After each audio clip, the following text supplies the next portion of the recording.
As I said previously, I've added the PowerPoint and the plain text version of the PowerPoint, if that's how you prefer to go along with this workshop. So my name is Audrey, and I am the Accessibility and Campus Engagement Officer at the Ability Co-op, and we are a 100% disabled student group that aims to increase accessibility around the campus, and we are starting to push to around Irish higher education in general. So why is my presentation important? Around 12% of the student population at Trinity is registered with the Disability Service. So it's quite a large minority group. So that's why I think it's important to make sure that our societies are accessible so that this 12% and those who are undiagnosed can also participate in society life and part of the society's committee as well. So I will talk for about 30 minutes, and then afterwards, Ciara, the person who did the presentation last year, will talk for about 5 minutes, and then there will be a Q&A, which will not be recorded. So please feel free to either ask questions or put them in the chat.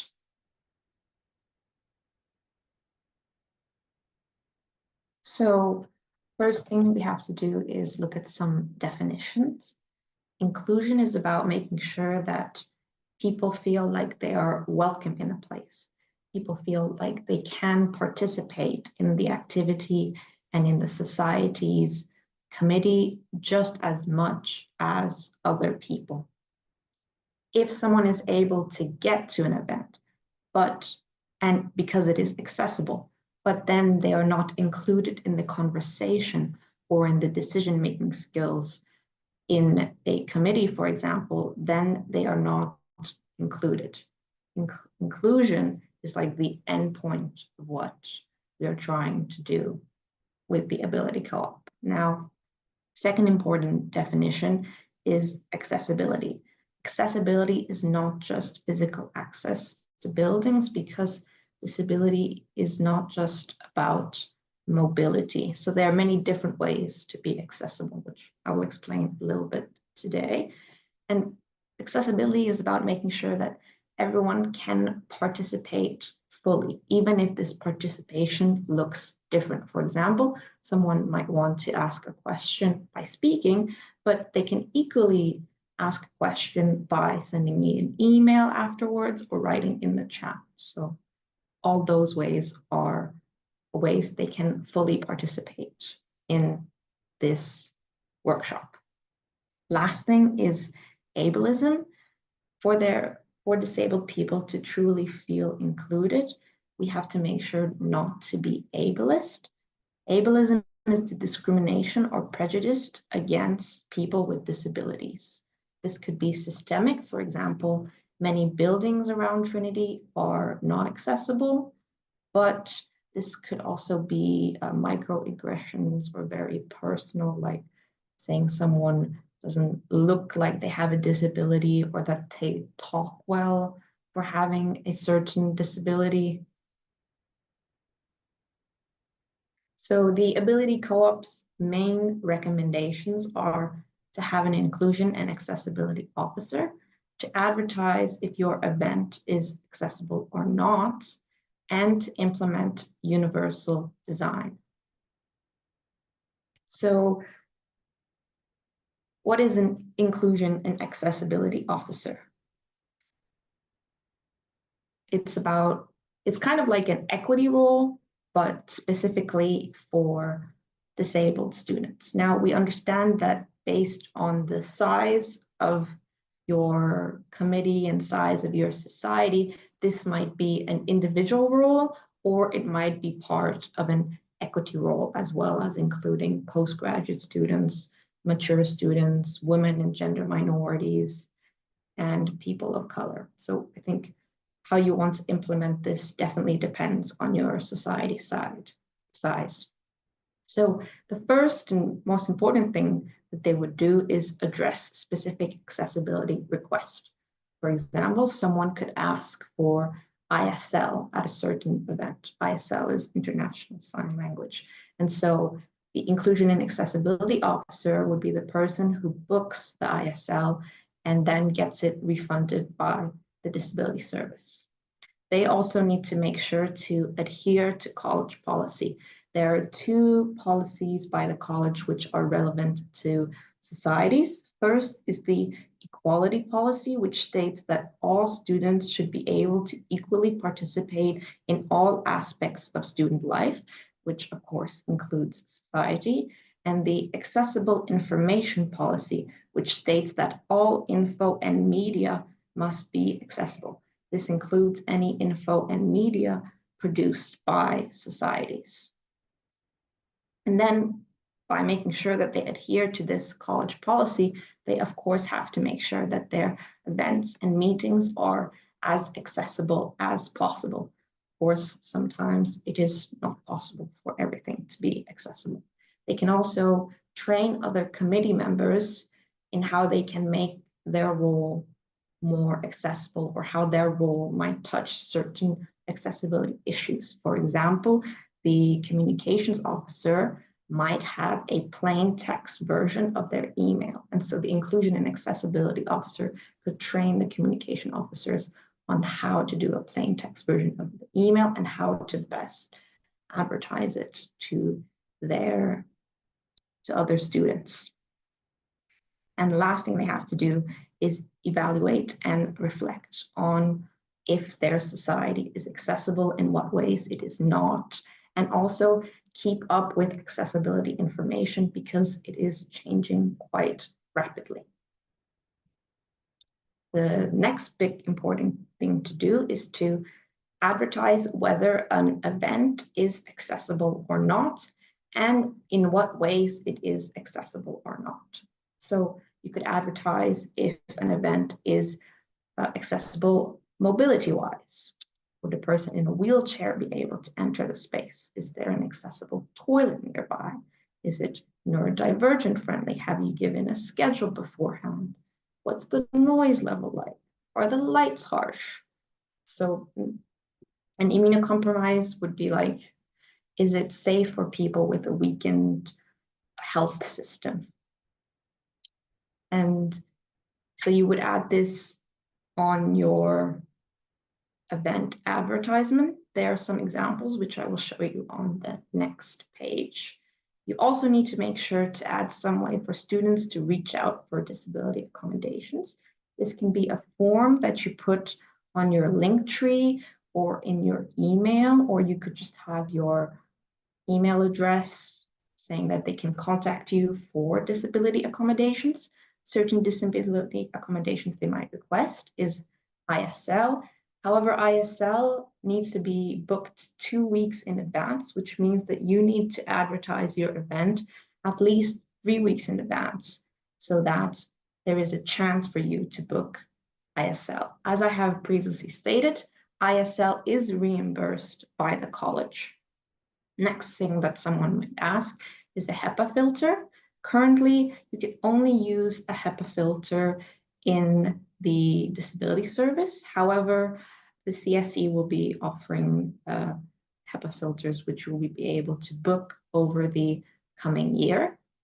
HEPA filters are basically big vacuums/fans that take out 99% of germs in the air, which make it a lot safer for people who can't get ill to come so that they can come to events.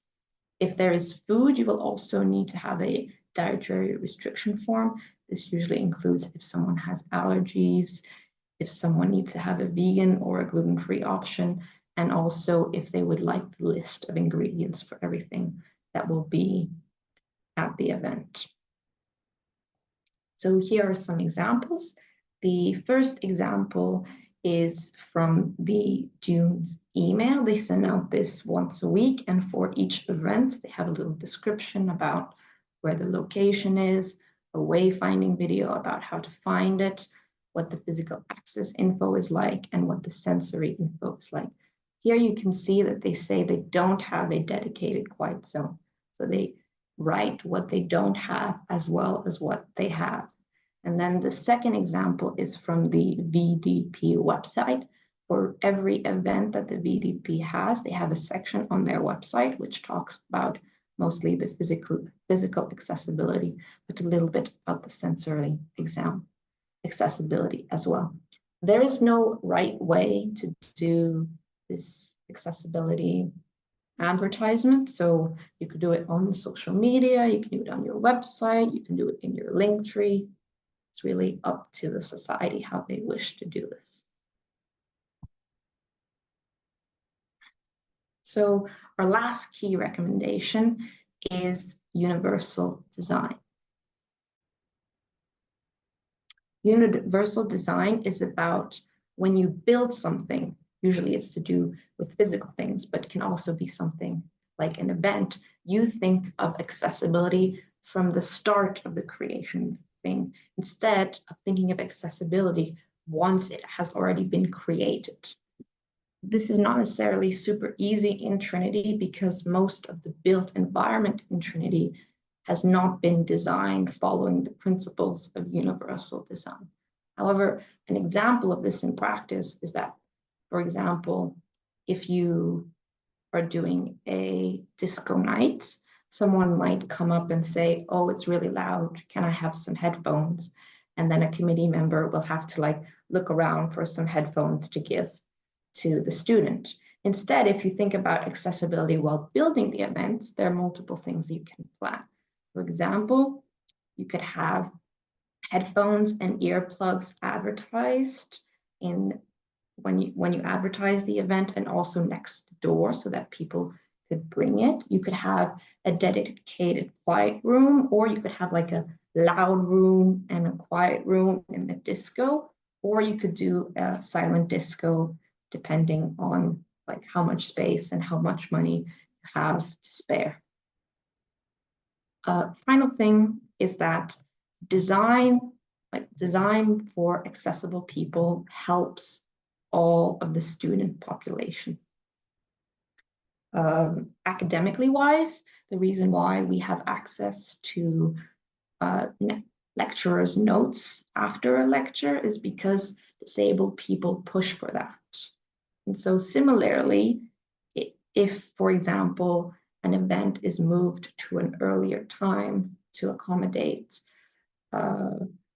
disabled people, it will also accommodate people with long ways to go back and from to school, or student carriers.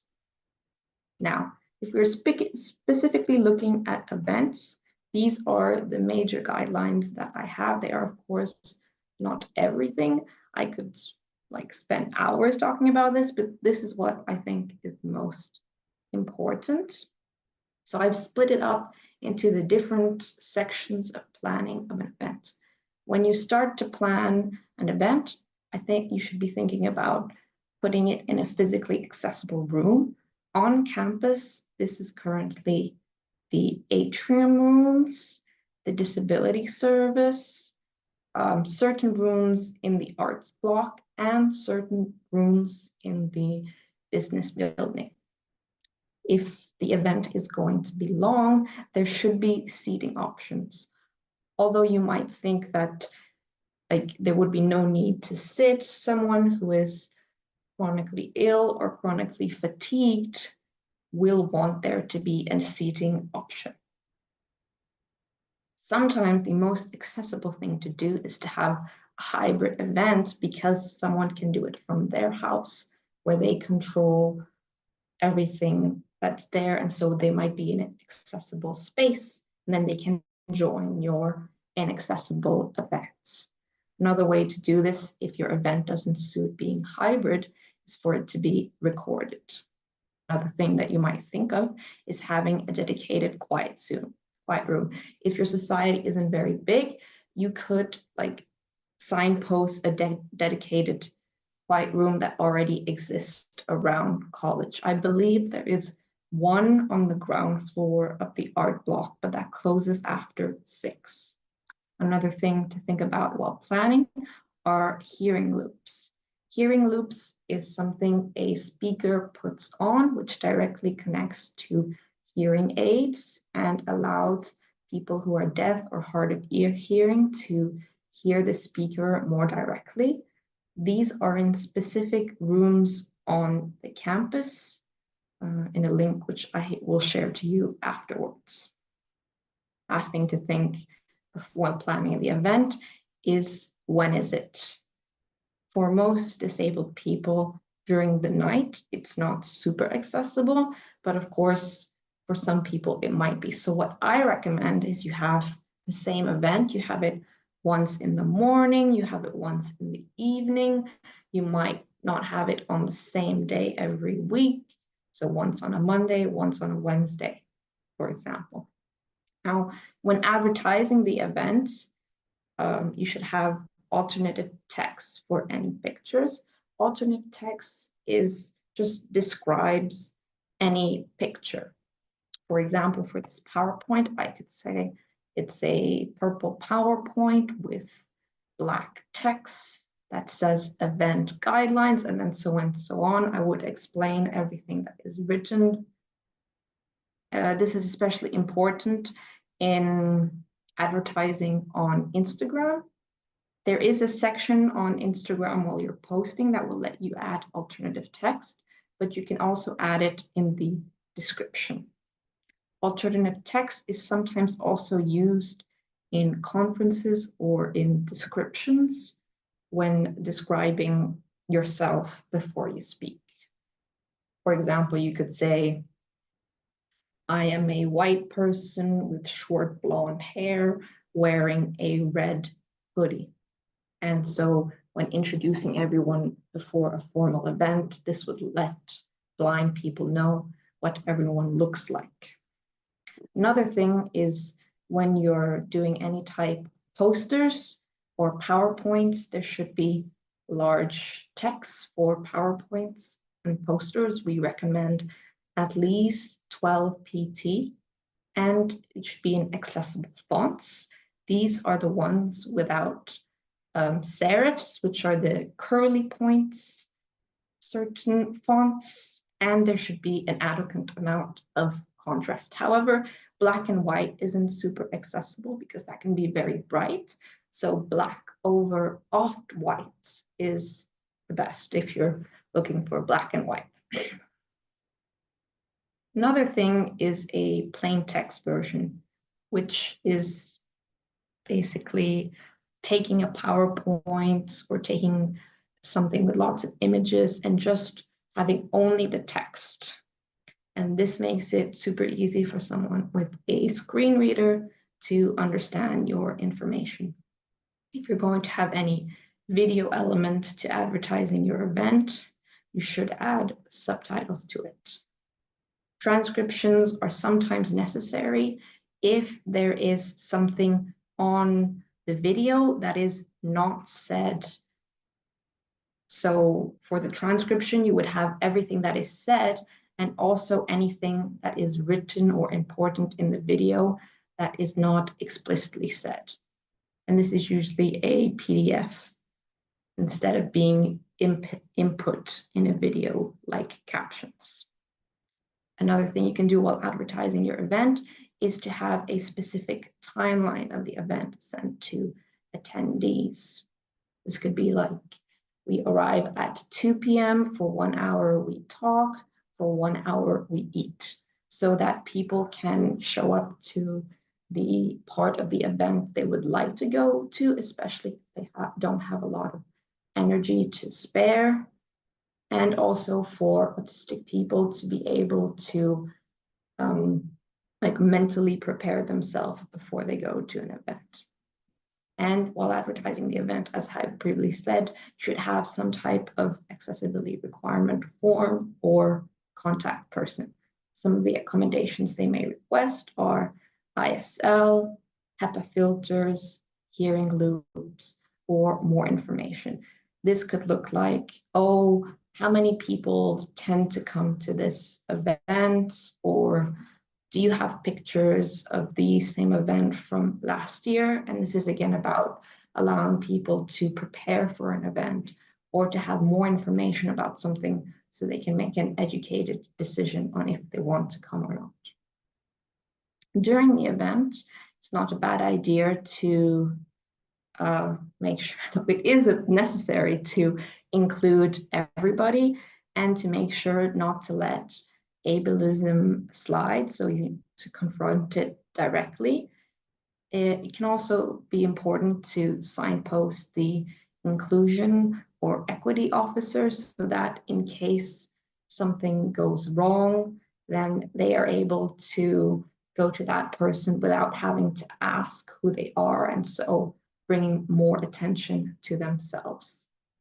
After the event, you might ask for feedback from the attendees and reflect with yourself and your other committee members if there were any requests you were unable to meet. For example, the Ability Co-op got a request for ISL for our panel talk last year, and unfortunately, it took longer than what was expected, and so we were unable to fulfill this request, which is why we recommend now putting the advertisement 3 weeks instead of 2 weeks of a big event. Now, an example, for example, say you wanted to have a coffee hour. How might you make this more accessible using the format that I used last slide? When planning the event, you might want to host it in the atrium, which is physically accessible, and there's a physically accessible toilet nearby. You could put a wayfinding video on your Instagram or on your email so that new first years or exchange students will be able to find the room. You might have a quiet coffee hour and a loud coffee hour. This could be like 2 rooms happening at the same time, or 1 week quiet, 1 week loud. You could do it at different times every week. While advertising the event, you could say what type of milk and coffee and tea you have. You could say it's in a physically accessible room and describe the sensory experience. For example, there tend to be 5 people and it is reasonably loud. However, you are welcome to step out whenever you want. And of course, an accessibility requirement form. Someone might answer that form saying they want a HEPA filter. You could book it from the CSC, and you could also open up the windows so that the air gets circulated more often. Another person might ask how many people there are. And then during the event, you could introduce everybody. If I know that at QSOC during the coffee hours, everyone tends to say their name and say their pronouns, but however, it is comfortable for you to introduce yourself in your societies and make sure you have no ableism in the conversation. After the event is done, some of the reflections you might have is that you could open the windows without someone having to ask, especially when it's not winter, because not getting ill is good for all students, not just chronically ill students. And then you could also list a possible list of topics that are going to be talked about at the coffee hours so that, neurodivergent people are able to mentally prepare for these conversations.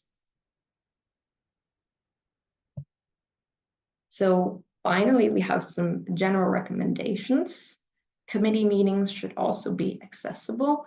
Most disabilities are invisible, so although you might not think that any of your committee members are disabled, they could be. Also, you want to make sure that things are accessible so that being on committee in the future is accessible to disabled people. Websites and emails also need to be accessible. On the resource pack that you will get after the session, there will be a link to a website describing how to meet certain accessibility goals for a website. because I cannot cover it in such a short presentation.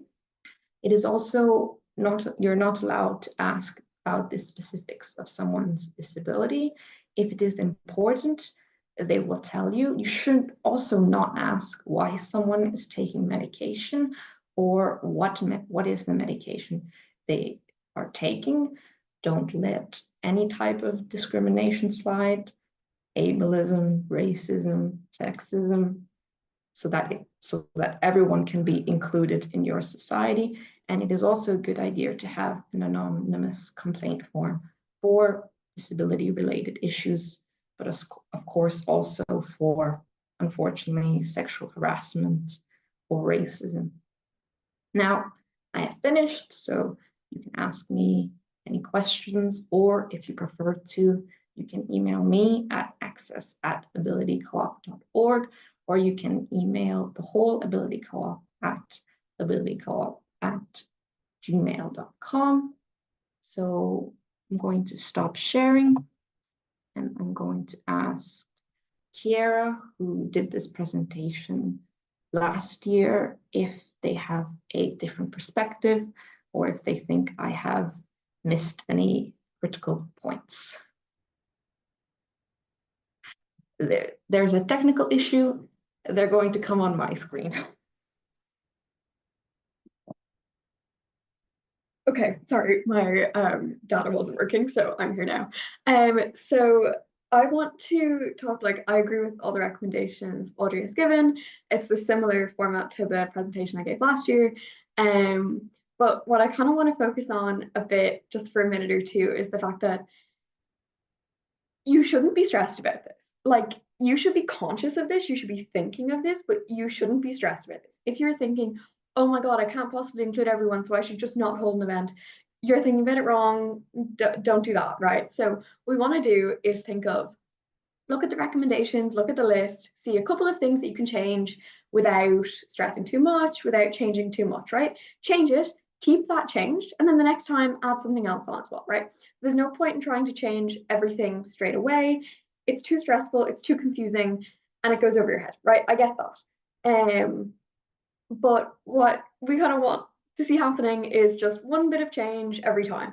And it might be the case where you change something this time and the next time you go, actually, I don't know what we can change. And send an email, send us a text. It's fine. We have a group of volunteers here. We want to help.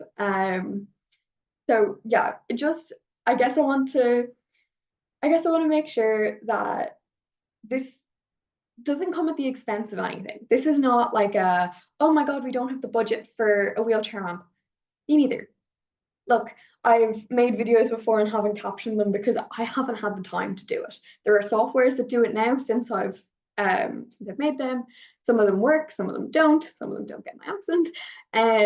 But it's important that you just try one thing, maybe try two things, put someone in charge of it or don't. It's not the end of the world, okay? And look, sometimes I'm curious, sometimes I'm nosy, sometimes I accidentally ask too much about someone's medication or disability. Okay, you know what? They can just tell you to shut up and you can just apologize. It's fine. It's okay. There's no strict rules. So while everything in the presentation is for consideration, don't try and do everything else because there are a lot of things there. Sorry with my Wi-Fi. Just to add to what Ciara said, you can also contact the disability service, and they are paid to do this, so they will answer you. As Ciara said, there are lots of softwares to help you with transcriptions, captions, other things that take a lot of time. And the disability service, or we will sign you post to watch resources we currently use. So I will end the recording and anyone can ask me questions or